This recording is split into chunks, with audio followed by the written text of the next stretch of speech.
Hello welcome back. അപ്പോൾ ഇന്ന് നമ്മൾ ഷോർട്ട് സ്ലീവിൽ വരുന്ന ഒരു വർക്കാണ് നോക്കാനായിട്ട് പോണത്. അപ്പോൾ സിമ്പിളായിട്ടൊരു ബോർഡർ ലൈൻ പോലെ ആ ഒരു കസവിൻ്റെ മീതെയായിട്ടാണ് നമ്മൾ ഈ ഒരു വർക്ക് ചെയ്തെടുക്കുന്നത് കേട്ടോ. അപ്പോൾ അതിന് വേണ്ടിയിട്ട് നമ്മൾ കസവിൻ്റെ അവിടെ നിന്ന് 1 സെൻറ്റിമീറ്ററിൽ നമ്മൾ ജസ്റ്റ് ഒന്ന് മാർക്ക് ചെയ്ത് കൊടുക്കുക. അപ്പോൾ നമുക്ക് നമ്മുടെ വർക്ക് കുറച്ചും കൂടെ വീതിക്ക് ചെയ്യണം എന്നുണ്ടെങ്കിൽ 1.5 സെൻറ്റിമീറ്ററോ 2 സെൻറ്റിമീറ്ററോ വെച്ചിട്ട് നമുക്ക് ചെയ്തെടുക്കാം കേട്ടോ. അപ്പോൾ ഞാൻ ഈ ഒരു ഡിസ്റ്റൻസ് കീപ്പ് ചെയ്തിട്ടാണ് വർക്ക് കൊടുക്കുന്നത്. അപ്പോൾ മാർക്ക് ചെയ്ത് കൊടുക്കാൻ വേണ്ടിയിട്ട് ഞാനിവിടെ നോർമൽ പെൻസിൽ വെച്ചിട്ടാണ് മാർക്ക് ചെയ്ത് കൊടുത്തിട്ടുള്ളത് കേട്ടോ.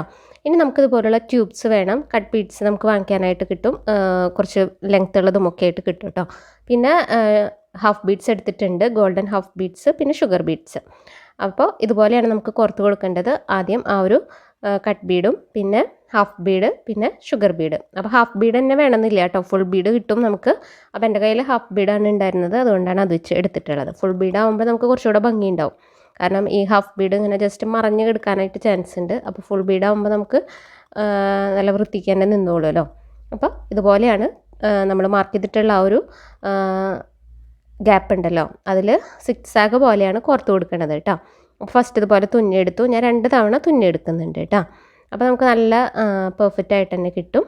അതിനുശേഷം നമ്മൾ ആ ഹാഫ് ബീഡ് കോർത്തെടുത്തിട്ടില്ലേ, അതിൻ്റെ ജസ്റ്റ് തൊട്ടായിട്ട്, അതായത് ട്യൂബ്സിൻ്റെ ആ ഒരു ലെങ്ത്ത് കഴിഞ്ഞിട്ട് ഹാഫ് ബീഡിൻ്റെ അവിടേക്കായിട്ട് നമ്മൾ മേലേക്ക് എടുക്കുക. എന്നിട്ട് ഇപ്പുറത്തെ സൈഡിലോട്ടായിട്ട് നമുക്ക് ഇതേപോലെ തന്നെ കോർത്ത് കൊടുക്കുക. എന്നിട്ട് വീണ്ടും അവിടെ തന്നെ ആ ഒരു ഹാഫ് ബീഡിൻ്റെ സൈഡിലോട്ടായിട്ട് നീഡിൽ കുത്തിയെടുക്കുക. അപ്പോൾ നമുക്ക് കറക്റ്റ് ആ ഒരു മെഷർമെൻറ്റിൽ പോകാനായിട്ട് പറ്റും കേട്ടോ. കാരണം ട്യൂബ്സൊക്കെ മിക്കതും സെയിം അളവ് തന്നെയായിരിക്കും. അപ്പോൾ 1-2 ചിലത് മാത്രം അതിൽ ലെങ്ത്ത് കൂടുതലിൻ്റെയൊക്കെ ഉണ്ടാവും. അപ്പോൾ അങ്ങനെയുള്ളത് നമ്മളത് ജസ്റ്റ് ഒന്ന് മാറ്റി വെച്ചാൽ മതി. അല്ലാന്നുണ്ടെങ്കിൽ ഏകദേശമൊക്കെ ഒരുപോലെ ആയിരിക്കും. അപ്പോൾ നമുക്ക് പിന്നെ ഇതിൻ്റെ ആ ഒരു ഡിസ്റ്റൻസ് മാർക്ക് ചെയ്ത് കൊടുക്കാനായിട്ട് നിൽക്കേണ്ട, ഈ ഒരു അളവ് പിടിച്ചിട്ട് നമുക്ക് മുഴുവനായിട്ട് ചെയ്തെടുത്താൽ മതി കേട്ടോ. അപ്പോൾ ഇതുപോലെയുള്ള ഒരുപാട് വീഡിയോസ് നമ്മുടെ ചാനലിലുണ്ട് കേട്ടോ. അപ്പോൾ ഇഷ്ടമുള്ളവരാണെന്നുണ്ടെങ്കിൽ ജസ്റ്റ് ഒന്ന് കയറി നോക്കുക. ഇഷ്ടമാണെങ്കിൽ സബ്സ്ക്രൈബ് ചെയ്യുക, ലൈക്ക് ചെയ്യുക, സപ്പോർട്ട് ചെയ്യുക കേട്ടോ. അതുപോലെ തന്നെ ഇതുപോലെയുള്ള വർക്കുകൾ ഇഷ്ടമുള്ളവർക്ക് ജസ്റ്റ് ഒന്ന് ഷെയർ ചെയ്ത് കൊടുക്കുക.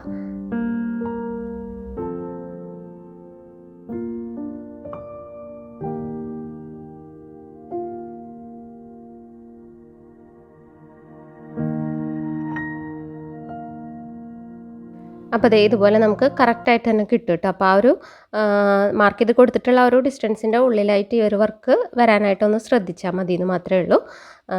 അപ്പോൾ ദേ ഇതുപോലെ നമ്മൾ മുഴുവനായിട്ടും ചെയ്തെടുത്തിട്ടുണ്ട് കേട്ടോ. ഇനി നമുക്ക് ഇതിൻ്റെ ഇടയിൽ ഒരു ചെറിയൊരു ത്രെഡ് വർക്ക് കൊടുക്കുന്നുണ്ട്. അപ്പോൾ നമുക്ക് കോൺട്രാസ്റ്റ് കളർ സാരിയാണ് വരുന്നതെങ്കിൽ ആ ഒരു സാരിയുടെ ഷെയ്ഡ് എടുക്കാം. അപ്പോൾ ഞാൻ ഇവിടെ പിങ്ക് ഷെയ്ഡാണ് എടുത്തിട്ടുള്ളത് കേട്ടോ. ആങ്കറിൻ്റെ ത്രെഡാണ് എടുത്തിട്ടുള്ളത്. അതല്ലാന്നുണ്ടെങ്കിൽ സിൽക്ക് ത്രെഡ് യൂസ് ചെയ്യാം. എന്നിട്ട് ഞാൻ ഫുൾ ത്രെഡ് നീഡിൽ ഇതുപോലെ കോർത്ത് കൊടുത്തിട്ടുണ്ട്. എന്നിട്ട് 2 അറ്റം കൂടിയിട്ട് കെട്ടിയെടുക്കുകയാണ് ചെയ്യണത്. ഓക്കെ, അപ്പോൾ അതുപോലെ ചെയ്തെടുത്താൽ മതി കേട്ടോ. സിംഗിളാകുമ്പോൾ നമുക്ക് ഫ്രഞ്ച് നോട്ട് ചെയ്യുമ്പോൾ അത്രയ്ക്ക് കട്ടിയിൽ കിട്ടില്ല.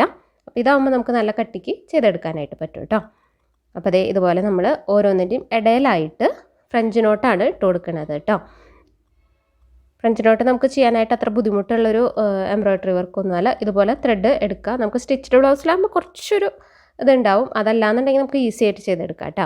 എന്നിട്ട് ഇതേപോലെ 2 പ്രാവശ്യം ഒന്ന് ട്വിസ്റ്റ് ചെയ്ത് കൊടുക്കുക, താഴോട്ട് വലിച്ചെടുക്കുക. അപ്പോൾ ആ ലെഫ്റ്റിൽ വലിച്ചു പിടിച്ചിട്ടുള്ള ത്രെഡ് നല്ല ടൈറ്റായിട്ട് തന്നെ പിടിക്കണം കേട്ടോ. അല്ലാന്നുണ്ടെങ്കിൽ അത് കുറച്ച് ലൂസായിട്ട് നമ്മുടെ റിംഗ് നോട്ട് അതായിട്ട് മാറും, കുറച്ച് ലൂസിൽ നിൽക്കും.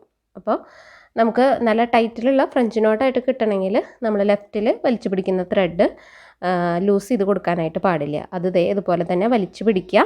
എന്നിട്ട് ഇതുപോലെ 2 തവണ ട്വിസ്റ്റ് ചെയ്യുക. എന്നിട്ട് താഴോട്ട് വലിച്ചെടുക്കുക കേട്ടോ. നമുക്ക് കൂടുതൽ തവണ ട്വിസ്റ്റ് ചെയ്യാം, അപ്പോൾ കുറച്ചുകൂടി വലിയ ഫ്രഞ്ച് നോട്ടായിട്ട് കിട്ടും.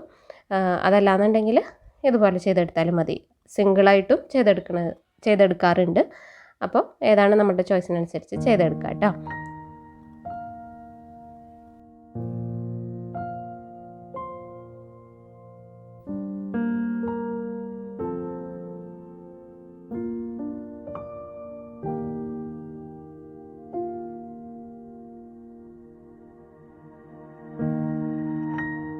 ഇനി നമുക്കിതുപോലുള്ള ത്രെഡ് വെച്ചിട്ട് എംബ്രോയ്ഡറി ചെയ്യാനായിട്ട് മടിയുള്ളവരാണെന്നുണ്ടെങ്കിൽ നമുക്കതിന് പകരം കളർ സ്റ്റോൺസ് വാങ്ങിക്കാനായിട്ട് കിട്ടും. അത് സ്റ്റിക്ക് ചെയ്ത് കൊടുക്കാം.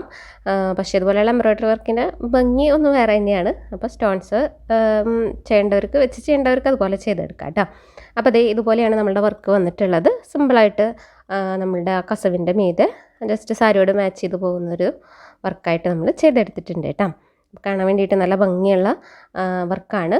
നമുക്ക് കട്ട് ബീഡ്സ് ലെങ്ത്ത് ഇപ്പോൾ വീതിയിൽ ചെയ്യണമെന്നുണ്ടെങ്കിൽ ട്യൂബ്സിൻ്റെ എണ്ണം കൂട്ടാം. അതല്ല ചെറിയ ചെറിയ കട്ട് ബീഡ്സ് ആണെങ്കിൽ അതിനനുസരിച്ച്. അപ്പോൾ ഈ ഒരു വീഡിയോ എല്ലാവർക്കും ഇഷ്ടമാണെന്ന് വിചാരിക്കുന്നു. ഇഷ്ടമാണെങ്കിൽ ലൈക്ക് ചെയ്യുക. അതുപോലെ തന്നെ താല്പര്യമുള്ളവർക്കൊന്ന് ജസ്റ്റ് ഷെയർ ചെയ്ത് കൊടുക്കാം കേട്ടോ. അപ്പോൾ ഇതുപോലെ നല്ലൊരു വീഡിയോ ആയിട്ട് വീണ്ടും കാണാം. താങ്ക്